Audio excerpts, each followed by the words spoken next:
Welcome to Testing, 1, 2, 3, a podcast brought to you by TestGenius. Welcome, everybody, to Testing, 1, 2, 3. This podcast is a presentation of Biddle Consulting Group, Incorporated, the publishers of TestGenius. The topics covered in this podcast are sometimes controversial and pertain to an often changing landscape. The opinions expressed of the hosts, Mike and myself, and guests are their own and may not align with those of the organization for which they work.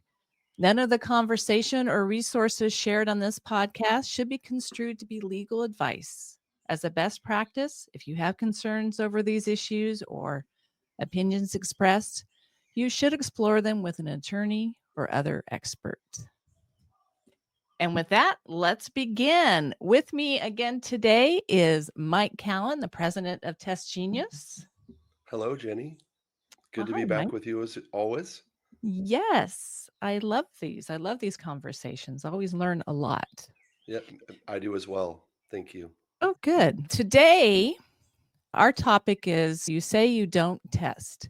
And let me give a little context to that.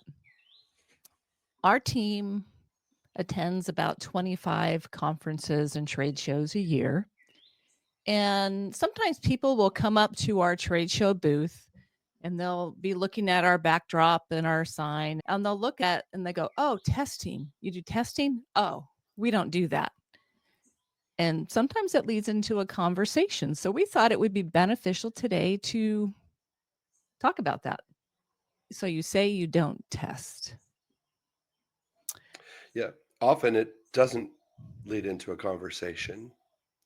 And so I think that's why I'm so excited to have this conversation with you today, is that we have an opportunity to talk about this really important issue that I feel really passionately about and be able to provide some really great reasons why having that attitude is wrong and why people absolutely positively should be testing. Okay. And actually, it just occurred to me, Mike, maybe we should pull back the lens a little bit. Do you want to just kind of give a couple of sentences about what we do? What, when we say testing, TestGenius and testing, what are we talking about?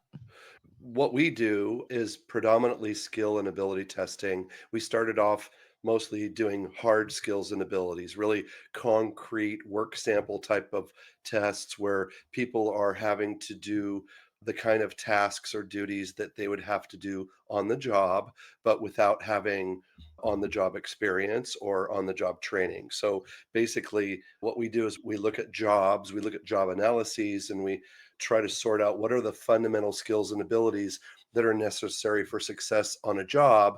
And but how can we make sure that the job applicants have the requisite amount of success in that skill or ability area on day one of the job as is required by the job? So that's what we're trying to do. And now, after we started off in that route, we've subsequently added a lot of soft skills tests and even some personality tests in different markets. And so we're doing more than hard skills testing, but also soft skills testing as well. So what we're going to talk about today is, why is it that an organization should absolutely consider to employ these skill and ability testing and personality soft skills testing products, ours and other people's as well, particularly if they have an attitude where they're against doing so. So that's it.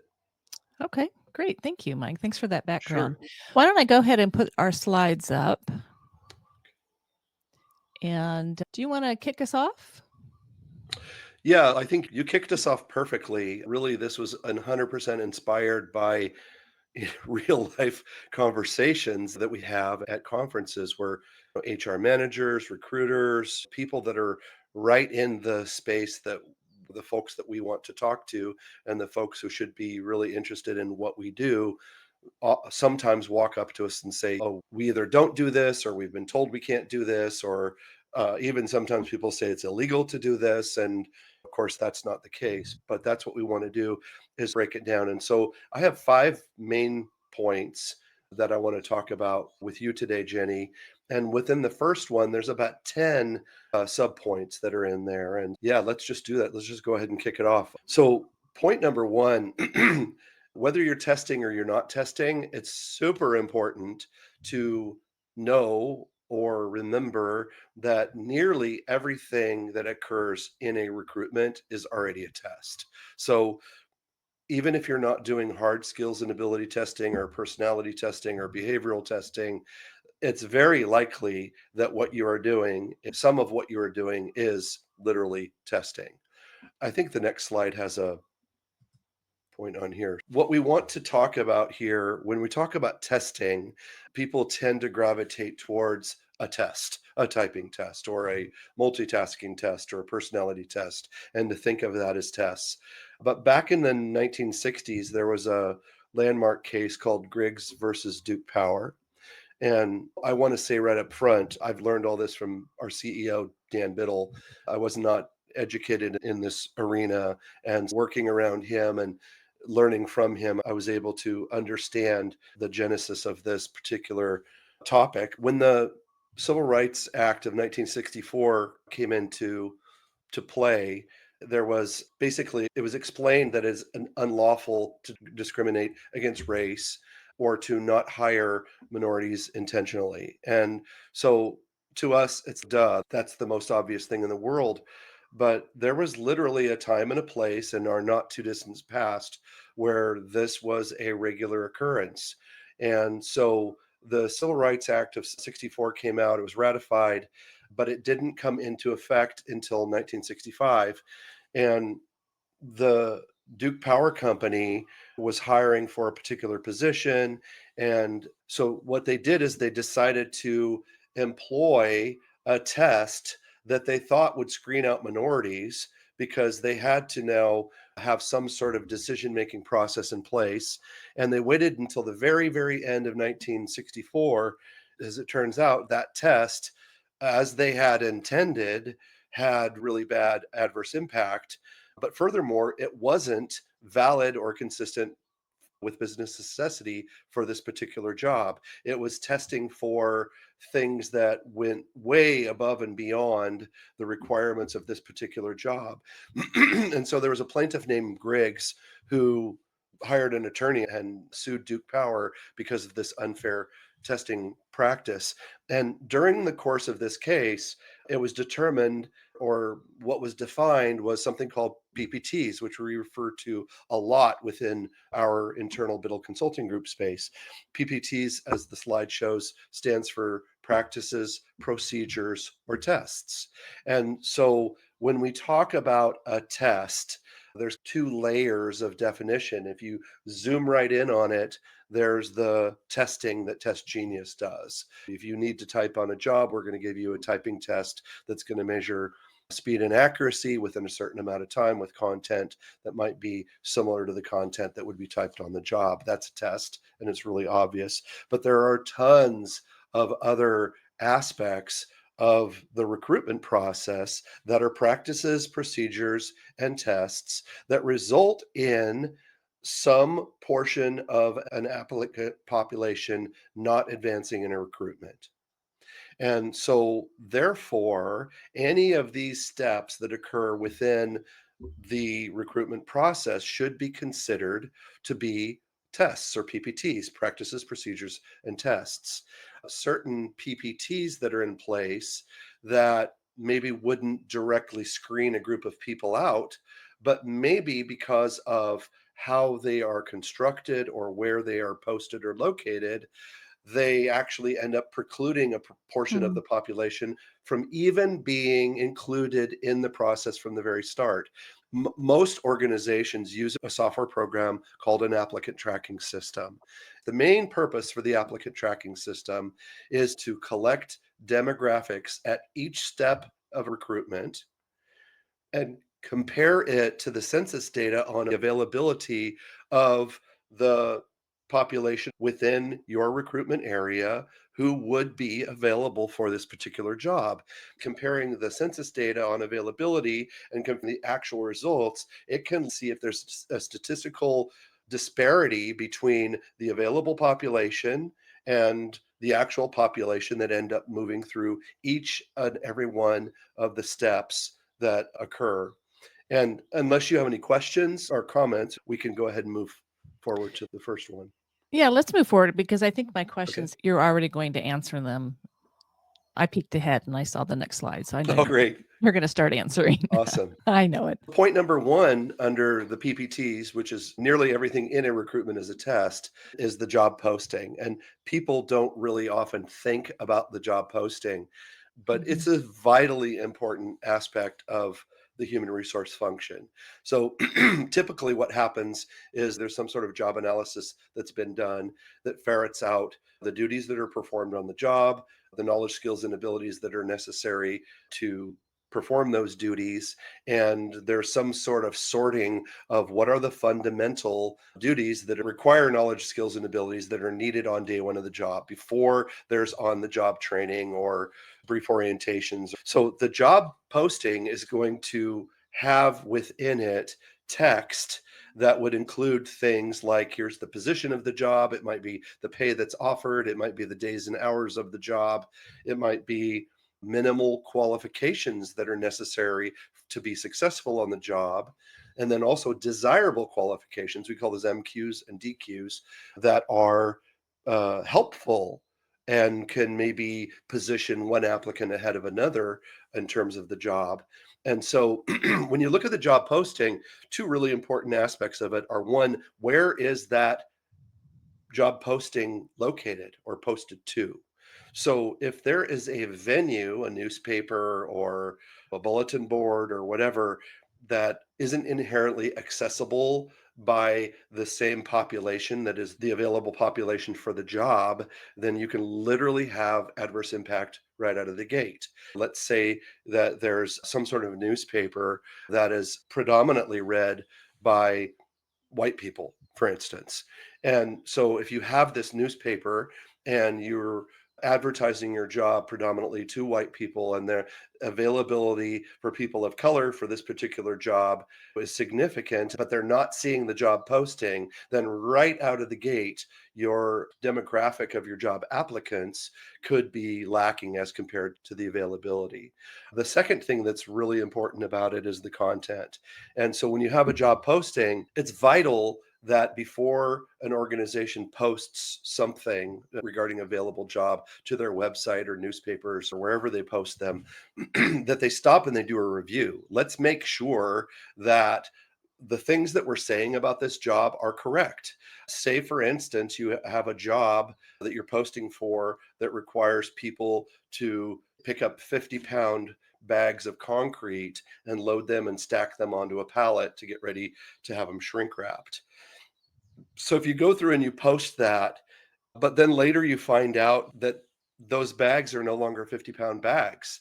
The safety people did a review and they found out there was too many people getting hurt, and they realized if they bumped them down to 25-pound bags that not as many people would get hurt on the job, and therefore they made that change. If you tell people you have to lift 50-pound bags all day long instead of 25-pound bags, and that's wrong, you have actually created adverse impact that you otherwise could have avoided. Understanding where a job posting is located and making sure that the content in that job posting is correct is really vital to avoiding adverse impact right out of the gate that otherwise would not have occurred if you had done things correctly. And again, to go back to the ATS, the applicant tracking system, they're able to go through and know what is the demographic of our job applicants versus the availability, and to be able to look at those populations and to determine if there's any statistic differences between the two groups. So does that make sense?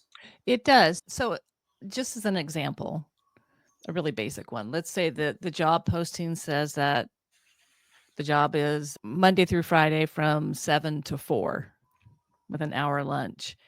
If I were to apply for that job, or I read that job posting, but that's not my availability, then that, in a sense, that's a test because it filters me out of the process.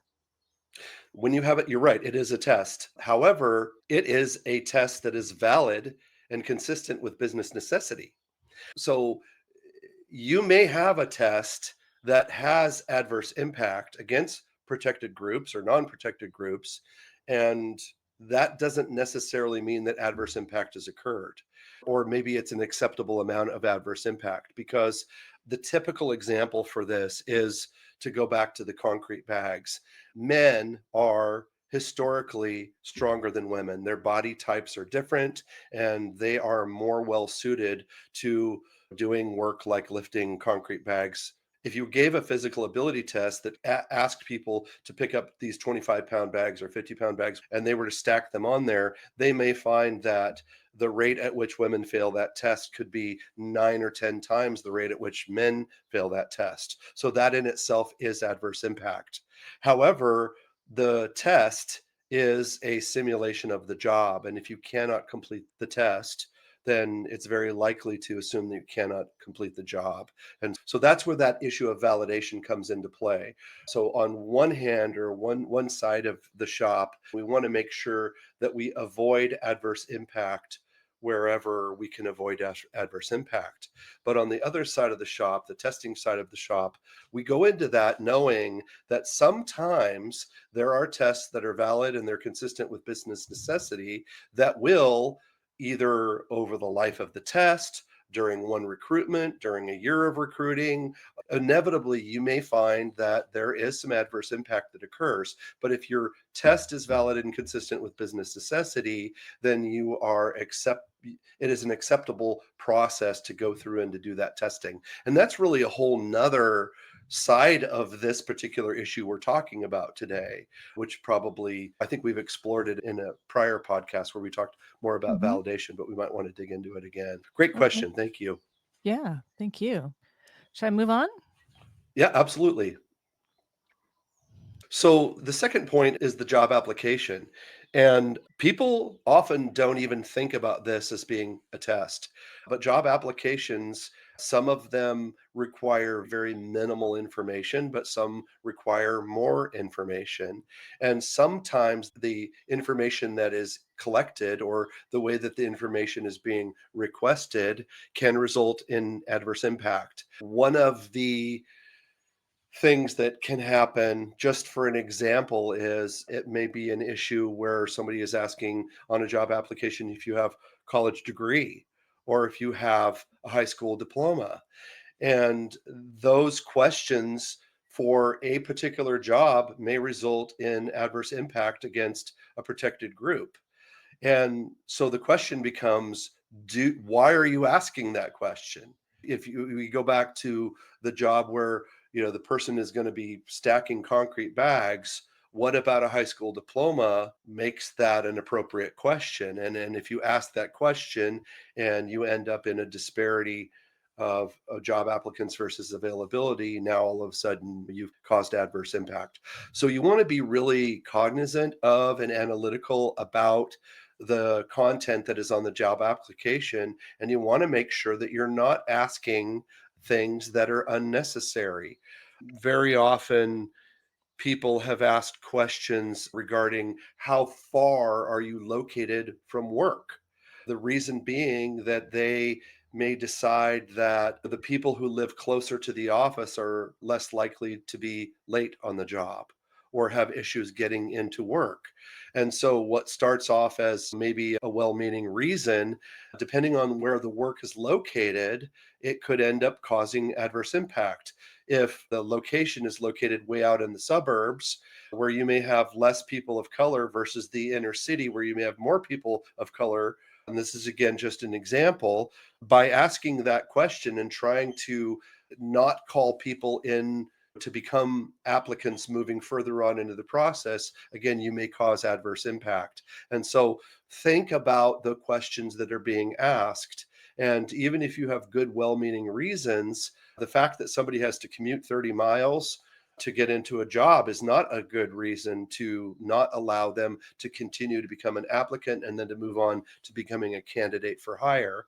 And I would reference just the Bay Area of California. How many people there commute 2 hours a day from 60 or more miles when it's hundreds of thousands of people that do that probably.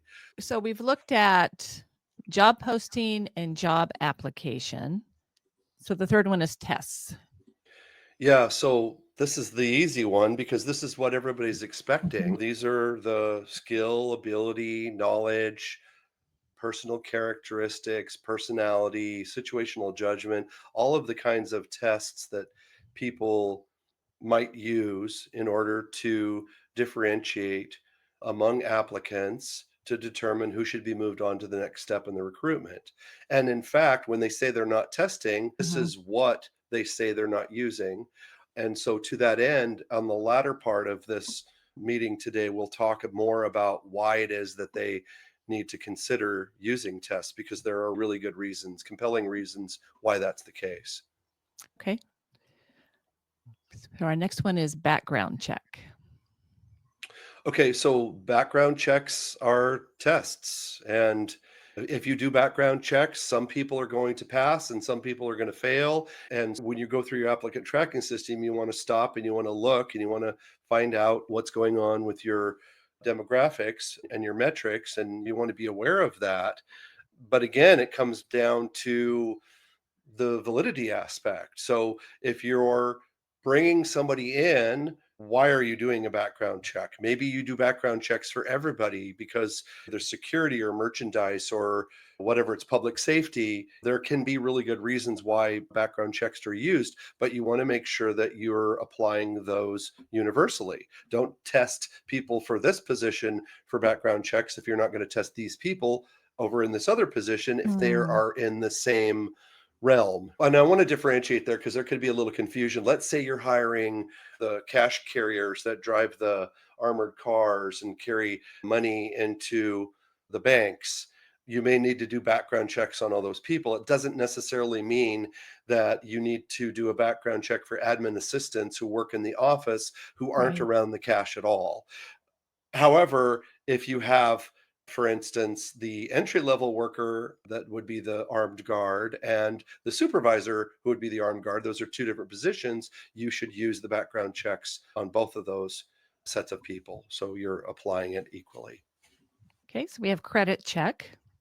Yeah, credit checks, those are tests. Sometimes jobs require a credit check for whatever reasons. Maybe they want to make sure that people aren't financially compromised, so somebody could take advantage of them. This is very common for a prison guard, for instance. You want to make sure that you don't have an extraordinary amount of debt. Police officers, anybody who's in a situation where they're dealing with members of the public and being in a bad financial situation could put them risks. That's something that happens, and that is a test.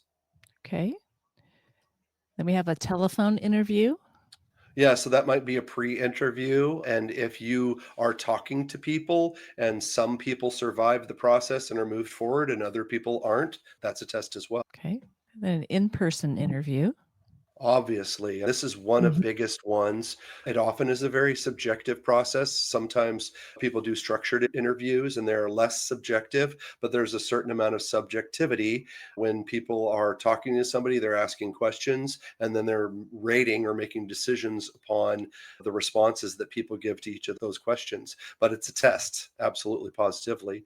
And I would imagine that nearly 100% of the people who aren't using the traditional tests in point C are doing interviews. They're not just hiring people outright from a job application. And so they are testing people, whether they'd like to think so or not. And then we have our physical ability tests. Physical ability tests are something that can be done up front. Physicals, those are typically considered post offer testing process, and you can't really dig down deeply until you've offered somebody a job offer for hire. That's where you can actually get down and send somebody to a doctor, and Mm. a doctor could go through and look and see, do you have any musculoskeletal issues that might preclude you from performing on the job? And at that point they can rescind the offer and move forward. And then we have psychological screening. Yeah, not a lot of positions use this, but there are certain positions, emergency services dispatcher, obviously police, probably fire, where they're doing a psych screening. They're looking for abnormal personality. When you have people that are working in the emergency services with the public or with a confined population, and those things are tests as well. Okay. And I think our last training or academy. Yeah, so some positions, once you get hired, you move immediately into a training program or an academy, and you go through that process, and you have to traditionally graduate from that process. They'll call it different terms, but if some people make it through and some people don't make it through, that also is a test. And maybe some people don't have all of these that they're offering, but everybody has some of these. And so even if you're not using traditional tests, you're going to be using some of these items somewhere along the way. And you are testing because these are all PPTs, these are all practices, procedures, or tests that are determining whether or not a human being is moving on in the recruitment process. Yeah, I would think most positions would at least do A, job posting, B, job application, and then that interview. Yeah. Okay, Yeah. that's really helpful. Yeah, that's 3 tests that they're moving through. Again, like every other PPT, you wanna make sure that it's valid and consistent with business necessity. Are we asking for things that we shouldn't ask for? You should be looking at the applicant tracking data to make sure that there isn't any sort of step along the way that's causing persons to fail. And it's probably important to talk about adverse impact and disparate impact. Adverse impact is a aspect of the statistical disparity that is not intentional. And that's usually what happens when there's adverse impact. Somebody will inadvertently post a job where it says you got to lift a bag that's heavier than the bag that you have to actually lift on the job. And that would be adverse impact, and it's unintentional adverse impact. But one of the main reasons why you want to go through and do this is that you want to make sure that there isn't disparate impact that's in play.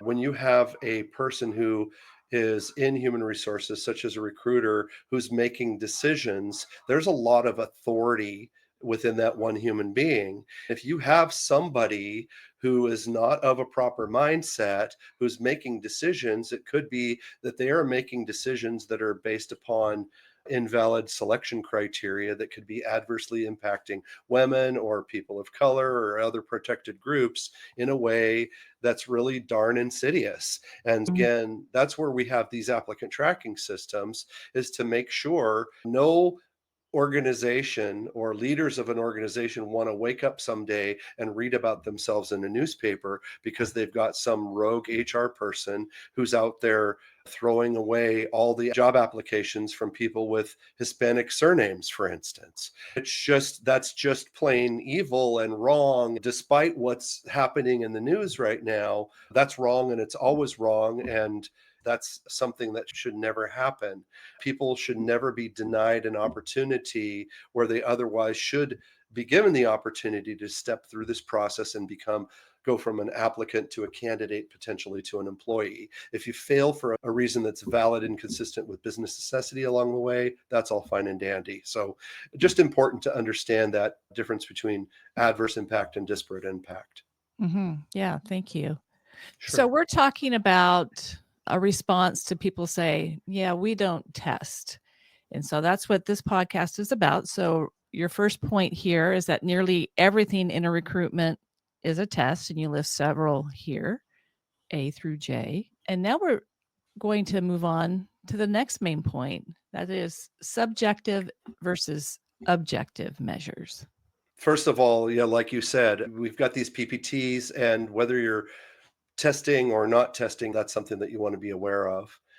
The second thing is, if you are not testing using tests like what TestGenius offers, we have a process built into our software that either allows you to validate the software, or we provide Mhm. documentation that allows you to transport that validity over to the position that you're using it for. So if you're not using those kinds of concrete measures, then what are you using to make your selections? And that's where you go to the other items that you pointed out. You've got your job posting, you got your job application, and then it comes down to the in person interview. Now, your typical applicant isn't going to be thinking about the job posting or the application, maybe, unless they encounter something along the way that makes them go, wow, I don't really feel good about this. Then they might ask a question. But if you are applying for a job and you have passed through the first two steps, the posting and the application, and you get invited in for an interview, and you know that you have the requisite skills, abilities, maybe experiences that are necessary for this particular job, and you sit down and you do a job interview with someone and you don't get called back for something and you feel like that interview went well, then that causes an undue amount of focus on that subjective measure, that interview. And so, really, this has to do with just how we're situating a person in terms of how they feel about the process.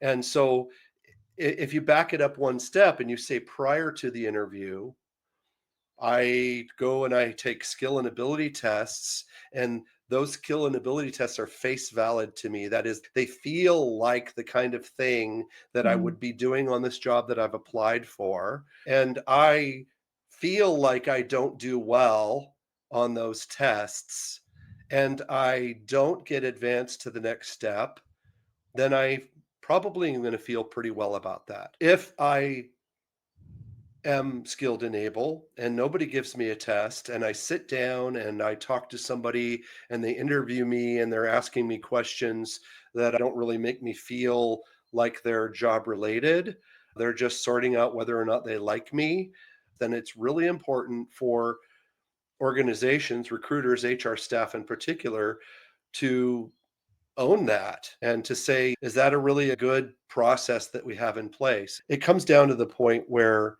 you want to make sure that your job applicants feel as though the process was fair. And if they should have had a good chance to move forward, that the odds are that they will. And if they didn't have a good opportunity to move forward, it's for a good reason. And so that's where having objective measures in place is really valuable. Okay, I don't think it's a stretch to say that an interview is a subjective measure. Anybody who's gone in for an interview knows that because we always prepare and right? We make sure our hair looks good, we make sure we present well. We want people to feel good in our presence. Is there a place for subjective measures in the hiring process? Yeah, absolutely. And that's another really great question, Jenny. I'm going to talk a little bit more about this in the fifth point, Okay. but there are functions that a human can provide that are way beyond that a computer can provide, at least at this particular point. And so, one of the reasons why we want to test is that the recruitment process does require almost always that there are subjective measures like the interview that you're talking about, where people have to go through and make a determination that's based upon some set of human components. And it might come down to, I feel that they won't do a good job, or I feel that they won't fit in. Our tests can't feel. And Mhm. so, if that is a valid and valuable part of the process, that's something that a human can provide, and probably a human alone. And so that's fine. It's absolutely fine. But you want to do it in a positive proportion so that there's a good feeling about that. And Does that consistency. answer? Consistently, Absolutely. the way you interview one person is the same way that you interview the next person. Interviews or any other subjective measures, you want to use the same measures against that everyone who's participating in that recruitment. Absolutely, positively. And as soon as you vary from that process, you may have adversely impact somebody to their extreme disadvantage. Thanks, Mike. Sure. That's good. Let's move on. So you've got optics. Yeah, optics, this isn't something that people thought about 30 years ago, but now, we have this thing called social media and everybody's a critic and everybody has an opinion and those opinions aren't always valid. But the degree to which you can control the valid opinions, you want to be thinking about optics. Almost everybody who has recruitment is recruiting to their own constituency. In some cases, it's their own customers or their own market. And if you are not offered a job or you are not advanced through a particular process with an organization, the HR should be thinking about what are the optics of that. And again, it goes back to the prior point when you're using objective measures. And if I go through and I'm asked to take Word test, an Excel test, and a PowerPoint test, and I struggle with those tests, I'm going to feel as though I probably didn't deserve to be moved on to the next step. And if I don't get moved on to the next step, I'm not going to feel really bad about it. I might feel bad because I was looking forward to the job, but I'm not going to blame the employer or the process for that. Now, you're always going to have somebody who has a problem and who's going to complain, but that's also a part of social media. So when you have 99 good comments and one bad comment, think about Yelp. You're going to look for a restaurant. Somebody might have 4 stars. The last review might be a terrible review about service or something. But if there's 95 reviews behind it, you're willing to forego that one and then take in the opinions of the others. And I think that's a really important part of the recruitment process that often gets forgotten in terms of looking at these PPTs. Mm-hmm. Yeah, I totally agree. I think now more than ever, every business at some level is a public business or If you're private sector, you're public, and if you're in public Mhm. sector, you're public. Yeah, Yeah. there's not anybody who really isn't, unless you're top secret, but then they're not going to be talking about you probably. All right. So now we're at a work sample tests. Okay, so understanding how work sample tests fit into the recruitment is very important. Our TestGenius tests, for instance, are the kind of tests where you're asked to do something, but the majority of the canned tests within TestGenius are work sample tests, which are going to have an applicant sit down at a computer and perform a function that would be similar to a function that's performed on the job. Now, there's two really important advantages of giving work sample tests. The first one is that, again, if I go and I take these tests and I don't do well on the tests, I feel like it's okay that I lost the opportunity to move forward in the process. I feel good about that. But the other aspect of this is that they can serve, these kinds of work sample tests can serve as something called a realistic job preview. One of the best examples that we have for that is in our critical testing. We have this whole brand of tests for emergency services dispatcher, police, fire, 911, EMS, utility, ambulance, all those environments where people have to get phone calls from the public or from other people that they work with, where issues are reported. It's a very high stress situation. They have to be multitasking and they have to be able to go through and work through that job. And so, if you have a good work sample test that puts someone who does not possess the skills and abilities to, for instance, multitask, the test itself is going to make you feel uncomfortable. Now, I have taken this test 100 times since 1999 when we were first developing it, and I am not a multitasker, and I know exactly what's going to happen in the test, and yet it makes me feel very bad about that job, making me realize that I'm not a multitasker. I really don't want that job to begin with. And so, what I will do is I will self deselect from the recruitment process. Mhm. I will say, this job really isn't for me. And maybe I wouldn't have been moved on, but I'm not going to pursue this job any longer. But again, this is the most important part of this point. And this is the thing that people who don't do testing don't understand is that this self deselection process is so good for everybody. Okay, Mhm. obviously it's good for the organization. You didn't hire, train, onboard, and have fail somebody who should never have gotten the job to begin with. That's a really tragic issue, not only for that particular person, but for all the people that they work with. They've been waiting for this person to get hired. They're excited. They get to know this person. They come in and they fail and then they get dismissed. That's a big problem. But again, to go back to this optics, situation, it's really good for the person. Juxtapose the person who took a work sample test, failed, and realized the job wasn't for them, as compared to the person who got hired, onboarded, trained, and then went on to fail on the job and get dismissed. How does that person feel in scenario B versus the person in scenario A? And that's 100% avoidable by going through and making sure that you have a good testing procedure that's in place wherever possible, exposing these job applicants to a realistic job preview, giving them an out in the process, giving you an out that they also would accept. So it's a really super important point for HR departments to keep in mind. Oh, yeah. And as you're talking about the work sample tests, I think how important it is to make sure that you're selecting that your tests are valid, right? If you have me testing on Excel advanced skills, but that Right. the job I'm applying for doesn't require it, then that's not a realistic job preview. No, and that I think is the crux of why it is that certain people will decide to not test, or one of the reasons why they will decide to not Mm. test is that they have a concern that the test won't be valid. And that's a really good concern, not to overuse the term valid, but it's a valid concern.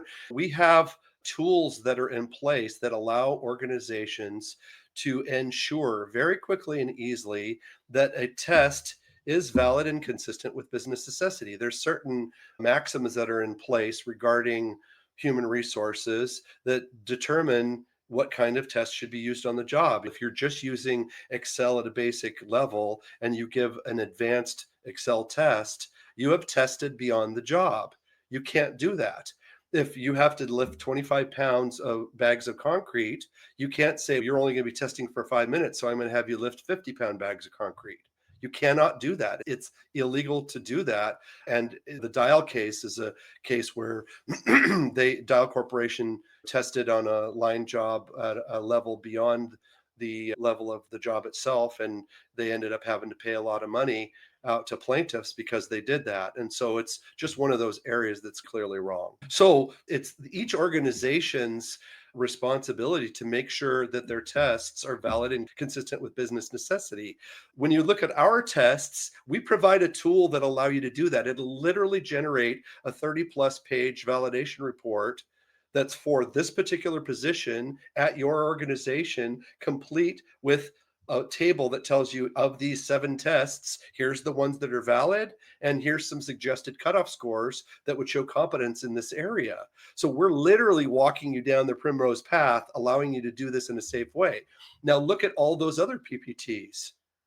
You're making decisions at those levels. What do you have in place that allows you to make sure that your interview happens in a valid and business consistent way? What makes sure that your job application is done that way, or any of the other PPTs that we listed, or any other ones that we didn't list? You're already doing testing and you should be Mm. concerned about your validity. And by the way, if you use concrete testing or even soft skills or behavioral testing, we give you the tools that are necessary to show that this is valid and consistent with business necessity, either in establishing it locally for that position or in transporting the criterion of validity through a transportability report. Really, to flip that over, what you're saying is somebody says, we don't test because we're concerned about validity. You're saying that's exactly why you need to test because Yeah. of your concern for validity. And when somebody's standing at your table at a conference, it's hard to tell them that. It's hard to say Yeah. to them, look, you're wrong. Maybe they're listening today. Nobody likes to hear that, but that's the point. And so what we try to do is we try to have a little bit of an elevator pitch ready to be able to try to get them to think about it differently. And these are really good reasons as to why they want to do that, for sure. So let's hit that 5th point, paper trail. Yeah, the paper trail is a really important aspect of this issue within recruitment. Let me tell you a story that will highlight the point, and then we can get a little more granular with it. Again, we do a lot of work with dispatch centers. And we're at a lot of conferences in that space. And I have over the years many times had the same conversation with different center directors. And they will tell me that I could sit down with a person and talk to them for 5 or 10 minutes and know whether or not they're going to be successful on the job. I know absolutely positively that they're telling the truth. They have been around the game long enough. They know how people operate. They know enough about the human nature as it pertains to this particular position. And they could have a brief conversation with somebody and determine whether or not somebody was going to be successful on the job. However, even though they would be successful in that regard, the problem there goes back to the optics aspect. Is I sit down, I have an interview with somebody, and somebody decides through a short conversation with me that I can't multitask. People talk to me all the time while I'm texting, therefore I can multitask. That's not the same thing, but in their mind, it is the same thing. And so, if I have a problem with that recruitment process, the best solution for that is having some sort of paper trail that documents the process. And so, what the same people who talk to us at conferences and they say, I can sort out whether or not somebody's going to be successful or not, will finish that conversation by saying, but I choose to not to do that. First of all, I don't want to spend my valuable time talking to people who don't have the skill and ability necessary for success on the job. But more importantly, they understand this paper trail aspect, and they understand that if somebody doesn't feel good about that part of the recruitment, it's probably the most highly subjective thing that we've talked about this entire conversation here. But if somebody goes through that particular process and they're weeded out to some subjectivity in 5 or 10 minutes, there isn't any paper trail that allows people to show that the process was valid and to have the degree of defensibility that you would want to have. And so if you go back and you say this center director is able to sort out whether or not people have the skills or abilities, then you can take that one step back prior and you can say, why don't we just give tests for those skills and abilities and personal characteristics, and let's make sure in a concrete way that they possess them so the center director isn't put into that situation. Having a testing process in place is a really important aspect because there is documentation all along the way as to what decisions were made, and in most cases, why those decisions were made. And if the test is going to screen out the greatest number of applicants, you want that to be the most concrete and most documented step of the whole entire process. And so that's the reason why we want to talk about the paper trail and make sure that there's a good paper trail in place. So when you say paper trail, are you really talking about defensibility? The paper trail is the evidence that shows it is defensible. So the defensibility is the scrutiny of the paper trail. But if you have a job posting and people have reviewed that, and somebody signed off on it, that's documentation. That's part of the paper trail.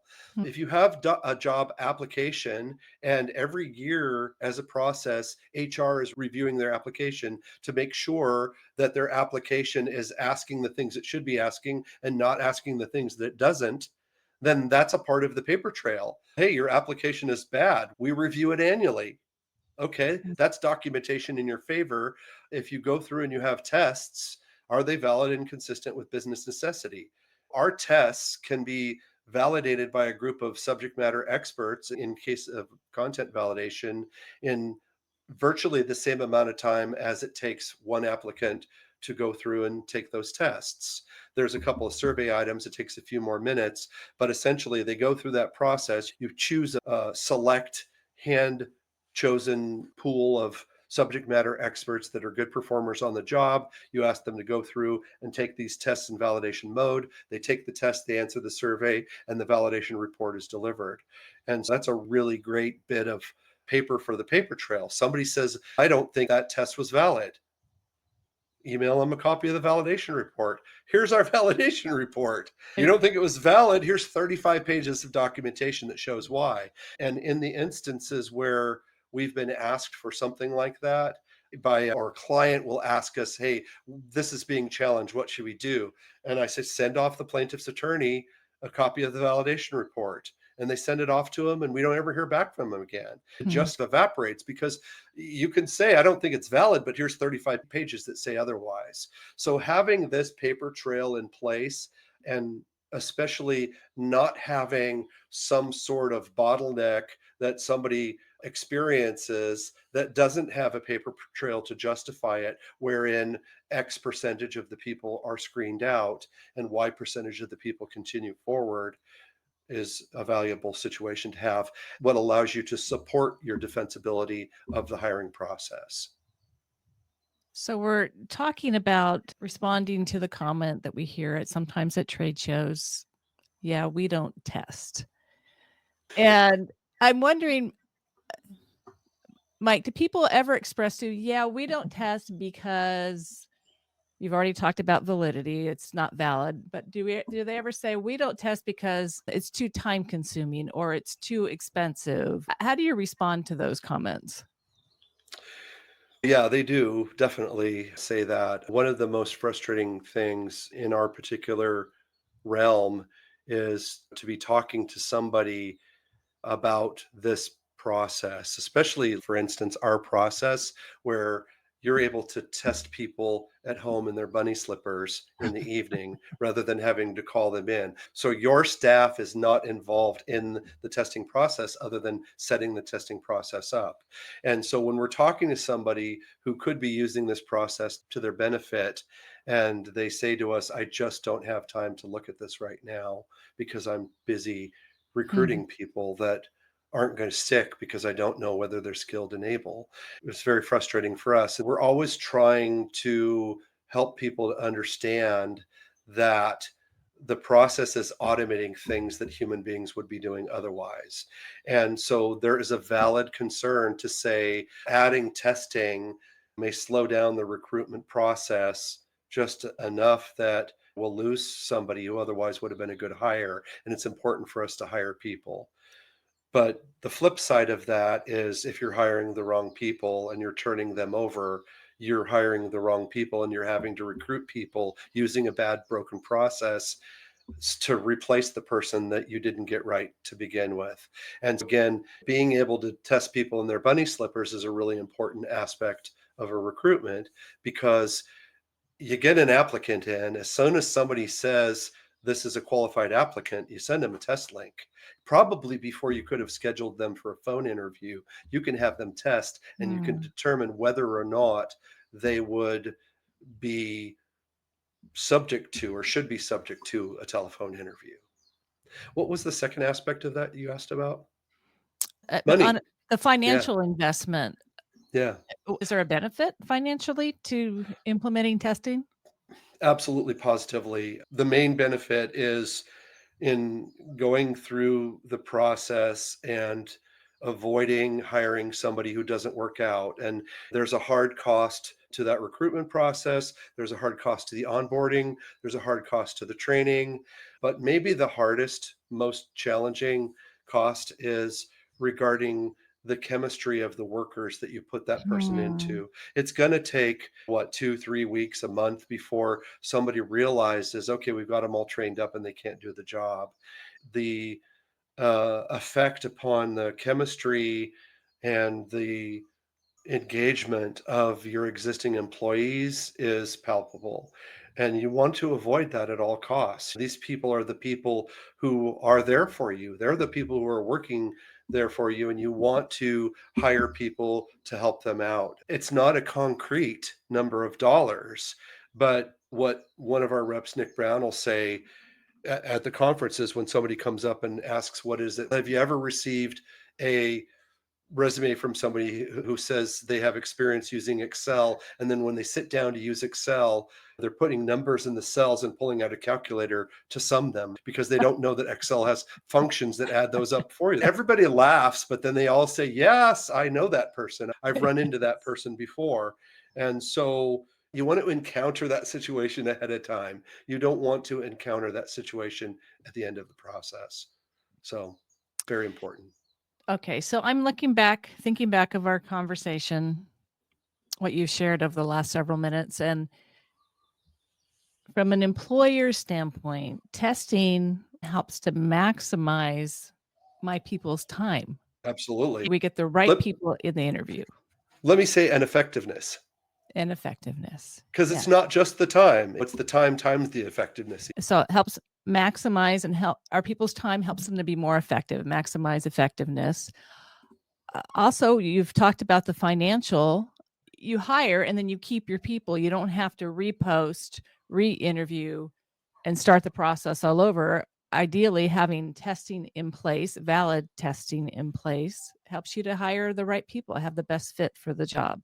Yeah, and again, it goes back to your existing workforce as well. That engagement and job satisfaction of the people who are already trained up and performing well on the job is really your most important aspect of human resources. So you want to protect those people as best you can and make sure that they are effective on the job and that you're not doing anything that makes their job more difficult. Yeah, and plus testing helps you to have a valid process too.